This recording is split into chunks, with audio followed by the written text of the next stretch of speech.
Oh, that's crazy. The car is in the middle of the lake.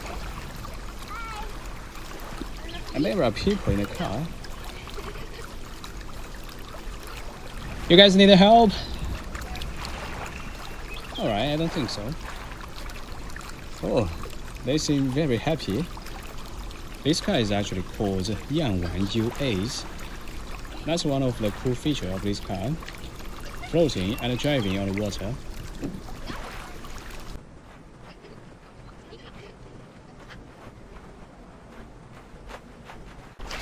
Oh man, how cool it is.